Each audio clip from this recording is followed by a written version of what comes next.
रामराम मंडळी, जयकारा देश भाऊसवन. देखा मक्काने हाईट जर जास्त होईगी तर फवारा करणं असेल तर माणसे भेटणे आणि बेटीसन बी प्रॉपर फवारा करता येत नाही आणि परत आपला जीवले पण जोखीम राहत. त्याकरता आधुनिक तंत्रज्ञानનો वापर करीसन आता ड्रोन येतच. तर आपला गावमा नगावाडे कंपनीतर्फे पायोनियर कंपनीतर्फे एक डेमो येले. तर त्या कंपनीना प्रतिनिधी येलेत. चालू आडे फवारणा चालू आहे वाल्मिक पाटील वावरमा. तर आपण त्या साहेबांसंगे बोलू जाते काय विषय माहिती आहे बा.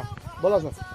नमस्कार शेतकरी बंधूंनो, आज आपण नगाव तालुका पारोळा येथील जे की प्रगती शेतकरी यांच्याकडे आपण पायोनियर कंपनीचा P3566 आणि P3319 या वाहनावरती लाईव्ह त्या ठिकाणी आपण ड्रोननं फवारणी करून दाखवत आहे त्या ठिकाणी. तर येणाऱ्या काळात जे की शेतकऱ्यांना लेबरचा जो काय मोठा भेडसावणारा प्रश्न आहे, लेबर मिळत नाहीये, तर त्या उद्देशाने कंपनीनं त्या ठिकाणी ड्रोनद्वारे फवारणीचं प्रात्यक्षिक त्या ठिकाणी आयोजित केलं होतं.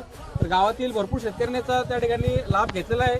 तर इतर शेतकरी बंधूंनी बी पायोनियर कंपनीचा जे की 3566 व 3319 लावायला असेल तर तुम्ही या ड्रोनद्वारे फवारणी त्या ठिकाणी करून घेऊ शकता. मका हा जास्त आहे त्यामुळे फवारणी करणं शक्य होत नाही. त्यासाठी आपल्याकडे पायोनियर कंपनीकडनं एक ड्रोन स्टेचिंग फवारणी करायसाठी आणलंय त्यांनी. तर आज त्यांनी शेतकऱ्यांसाठी फ्रीमध्ये फवारणी करून देत आहे.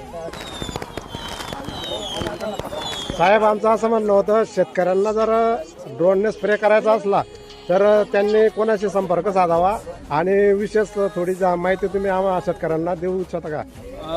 ड्रोनद्वारे जर फवारणी करणं असेल तुम्हाला तर सध्या आपलं पायोनियर कंपनीकडनं आपण पारोळा तालुक्यात किंवा जळगाव जिल्ह्यात त्या ठिकाणी 500 एकरचा प्लॅन घेऊन चाललो, जे की मक्यावरती आम्ही रब्बी हंगामात 500 एकरवरती त्या ठिकाणी फवारणी करून देणार आहे. तुम्ही आमच्या जे की कंपनी प्रतिनिधींशी संपर्क साधू शकता किंवा जे की ॲग्रीविंग्स जी कंपनी आहे तर तिचे पण ड्रोन त्या ठिकाणी अवेलेबल आहे. भाडेतो तर तुम्हाला ते पण मिळू शकता.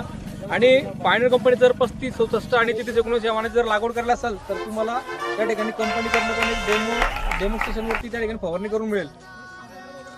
ओके सर, धन्यवाद दिलेल्या माहितीबद्दल.